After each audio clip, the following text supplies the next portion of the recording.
নমস্কার, আমি নীলাঞ্জন দে, partner wishlist capital. এতদিন তো আপনাদের কাছে এসেছি, নানা রকম ইনভেস্টমেন্ট স্ট্র্যাটেজি নিয়ে কথা বলেছি। কোথায় কোথায় অ্যালোকেশন করলে ভালো হয়, কোথায় কোথায় অ্যালোকেশন যদি অ্যাভয়েড করেন আপনি কিছুটা বেঁচে যাবেন, কিছুটা সুরক্ষিত থাকবেন। তবে আজকের আমার সাবজেক্ট সম্পূর্ণ ভিন্ন। সাবজেক্টটা আমার কাছে খুব প্রিয়, এবং প্রিয় বলেই আপনাদের সঙ্গে শেয়ার করতে চাই। আজকের মূল প্রতিপাদ্য হচ্ছে কয়েকটা বই সংক্রান্ত। আমরা তো ইনভেস্টর, আদতে আমাদের কাছে ইনভেস্টমেন্ট একটা হিস্ট্রি থাকা দরকার বলে আমি মনে করি। অর্থাৎ একটা সেন্স অফ হিস্ট্রি যদি থাকে, পারহ্যাপস কোথাও না কোথাও আমরা সেখান থেকে লেসন নিয়ে অ্যাজ ইনভেস্টার্স অ্যাপ্লাই করতে পারি। এটা হয়তো চটজলদি হবে না, হয়তো একটু ম্যাচিওরিটি এলে বা একটু সময় দিতে পারলে এই অ্যাপ্লিকেশনটা খুব সুন্দরভাবে হবে। তবে যে তিনটে বই নিয়ে আজকে কথা বলবো ভেবেছিলাম, সেই তিনটে বই একটু জাস্ট চট করে কভারগুলো দেখাচ্ছি, একটু ডিটেলে যাব, মন দিয়ে দেখবেন। প্রথম বইটার নাম লায়ার্স পোকার, মাইকেল লিউইস। দ্বিতীয় বইটা, এটা অনেকের লাইব্রেরিতে আছে আমি জানি, দ্য ইন্টেলিজেন্ট ইনভেস্টর, বেঞ্জামিন গ্রেহামের। এবং তৃতীয়টা খুব নতুন একটা বই, তবে perhaps in a manner of speaking the most interesting of the three. এটা হচ্ছে ডেভিড ম্যাকউইলিয়ামস বলে একজন ইকোনমিস্ট, তার বই মানি। এক এক করে আসি। প্রথমে আমি শুরু করছি এই বইটা দিয়ে, যেটা আমি জানি অনেকের লাইব্রেরিতে আছে, এবং ইনভেস্টর হিসেবে you will perhaps look forward to reading it. এই বইটা একটা কাল্ট হিসেবে পরিণত হয়েছে, কারণ এই বেঞ্জামিন গ্রেহাম একজন খানদানি ইনভেস্টর, ওয়াল স্ট্রিট থেকে বেরিয়ে বিশ্বব্যাপী তার মেসেজটা সাকসেসফুলি দিতে পেরেছেন। ভ্যালু ইনভেস্টিং, যেটা নিয়ে আজকাল আমরা খুব কথাবার্তা বলি, সেই ভ্যালু ইনভেস্টিং এর জনক হিসেবে বেঞ্জামিন গ্রেহামকে অনেকে চিহ্নিত করেন, এবং নট উইদাউট রিজন। কারণ এই বইয়ের পাতায় পাতায় অনেক ইন্টারেস্টিং সূত্র আছে, যেটা দেখে ভ্যালু ইনভেস্টররা লেসন নিতে পারেন, এবং অ্যাপ্লাই করলে সুন্দরভাবে যথাযথভাবে পোর্টফোলিও তৈরি করতে পারবেন। আজকের কথাটা কিন্তু মনে রাখুন একটু অন্যরকম ফ্লেভার। আজকের কিন্তু আমরা পোর্টফোলিও স্ট্রাকচার বা তার স্ট্র্যাটেজি কি হতে পারে সেসব নিয়ে আদৌ যাচ্ছি না। আমি এই বইটার কথা বিশেষভাবে বলছি, কারণ এই বইয়ের ছত্রে ছত্রে নানা রকম ইন্টারেস্টিং অ্যানেকডোটস আছে। আমি একটা সিম্পল অ্যানেকডোট পড়ে শোনাতে চাই, তবে তার আগে বলি বেঞ্জামিন গ্রেহামের এই বই থেকে আমি কি শিখেছি। আমি দুটো খুব ইম্পর্টেন্ট, ভীষণ ফান্ডামেন্টাল জিনিস শিখেছি। এক, সব সময় মনে রাখুন যে শেয়ারের ভ্যালু, যে স্টক প্রাইস নিয়ে আমরা সবসময় উত্তেজিত থাকি, তার কোম্পানির ইন্ট্রিনসিক ভ্যালু, এই দুটো আলাদা। কারণ আমাদের কাছে পারফেক্ট ইনফরমেশন প্রায় কখনোই থাকে না, এবং একজন ইনভেস্টরের ইনফরমেশনের সঙ্গে অন্য ইনভেস্টরের ইনফরমেশনের একটা অ্যাসিমেট্রি খুব ক্লিয়ার থাকে। সেই জন্যে at all points somebody's purchase is somebody else's sell. আমি একজন স্টক হোল্ডার হিসেবে একটা স্টক কিনছি, আর একজন যার কাছে সেই স্টক আছে, সেই স্টক উনি বিক্রি করছেন at the same time, the same day and at the same second. এই যে একটা প্রবাহ চলে আসছে, ঘটনাক্রম সমস্ত দিন ধরে স্টক মার্কেটে, এটাই খুব ইন্টারেস্টিং। এবং বেঞ্জামিন গ্রেহাম তার বইয়ে এটা নানানভাবে অ্যানালিসিস করে দেখিয়েছেন, ভ্যালু ইনভেস্টমেন্ট কি করে করতে হয় ইত্যাদি ইত্যাদি। বেঞ্জামিন গ্রেহামের অন্য পয়েন্ট হচ্ছে, আপনি যদি 5টা ক্লিয়ার মেসেজ নিয়ে যেতে পারেন এই বইটা থেকে, তাহলে আপনি একজন সাকসেসফুল ইনভেস্টর হতে পারেন। এক, দীর্ঘদিনের জন্য ইনভেস্টমেন্টের কথা ভাবুন। দুই, যে কোম্পানির গ্রোথ অর্থাৎ আর্নিংস এর টার্মসে এভিডেন্ট, সেই সব কোম্পানির দিকে নজর রাখুন। তিন, যদি ডিভিডেন্ড পেইং কোম্পানি হয় এবং ডিভিডেন্ড পেমেন্টের একটা হিস্ট্রি হয়, তাহলে বুঝতে হবে সেই কোম্পানির management is a benign management. Share হোল্ডারদের, স্টেক হোল্ডারদের তারা রিওয়ার্ড করতে চায়, সেই সব কোম্পানির দিকে আপনি চোখ রাখুন। চার, যেসব কোম্পানি একত্র করে আপনার পোর্টফোলিওতে রাখবেন, সেই পোর্টফোলিওটা যেন যথেষ্ট ডাইভার্সিফাইড হয়, এবং ভ্যালু ইনভেস্টর হন কি অ্যাগ্রেসিভ ইনভেস্টর হন।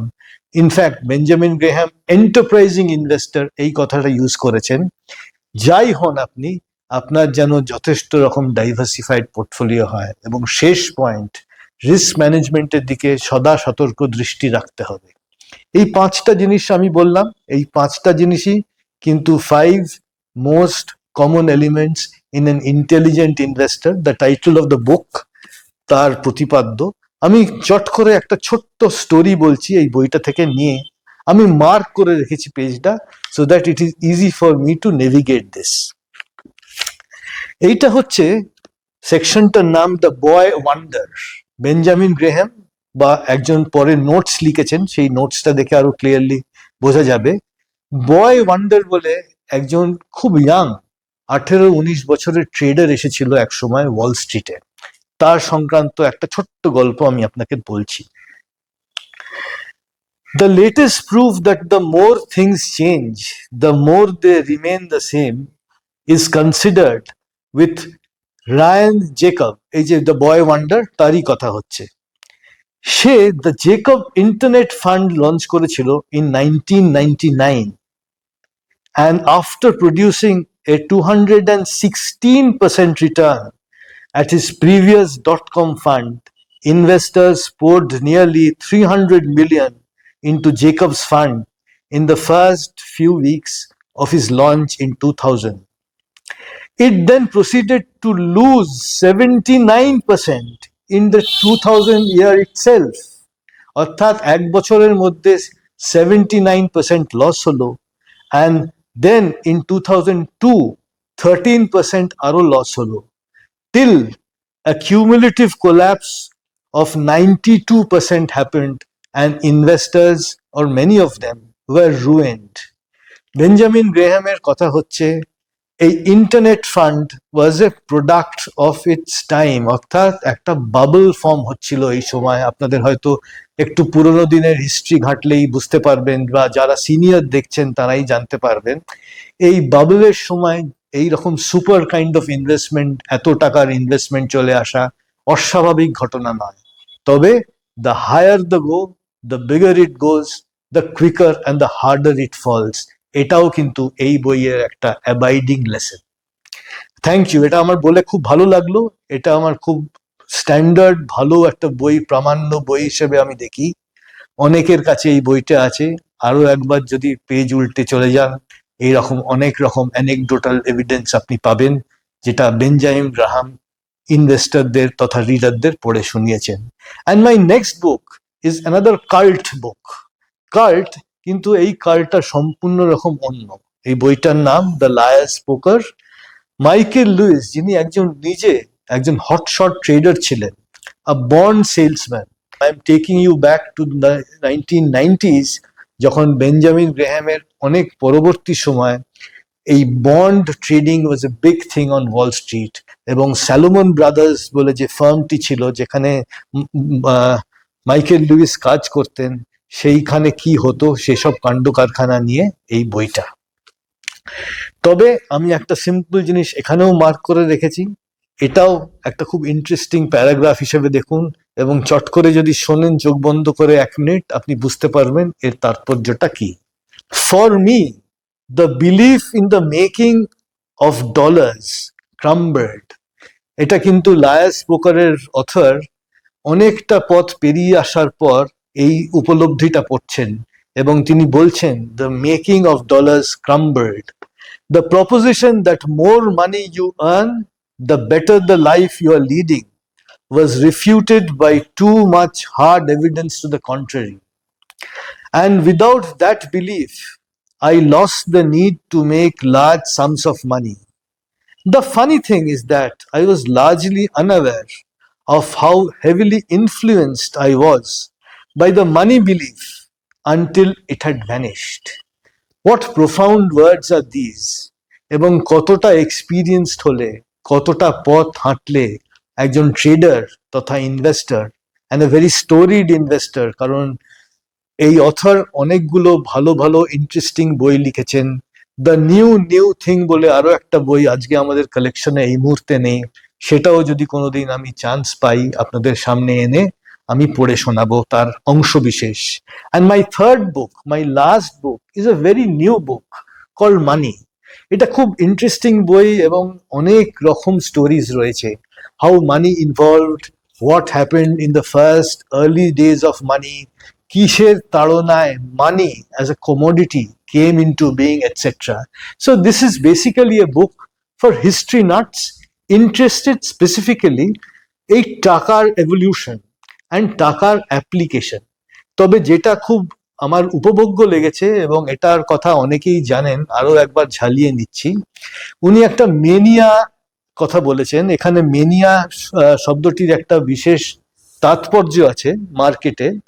এই যে সাংঘাতিক বুলিশনেস বা কোনো একটা বিশেষ নিউজ বা কোনো একটা বিশেষ ডেভেলপমেন্ট ঘিরে কোটি কোটি টাকা একত্রে হ্রাস করা, একটা বুম তথা বাবল তৈরি হওয়া, এটা এখানে মেনিয়া হিসেবে চলে এসছে। এবং দিস বিশেষ bubble was called tulip mania. Tulip যে ফুল, বিখ্যাত যে ফুল, যার জন্য আমরা হল্যান্ডে বেড়াতে যাই, এবং আমাদের দেশে টিউলিপ গার্ডেন ইদানিং খুব নাম করেছে, কাশ্মীর ইত্যাদিতে হচ্ছে, সেই টিউলিপ মেনিয়া বলে একটা জিনিস হয়েছিল। এবং lot of European investors goat এমব্রয়েড in this tulip mania. কি হয়েছিল খুব সংক্ষেপে বলছি।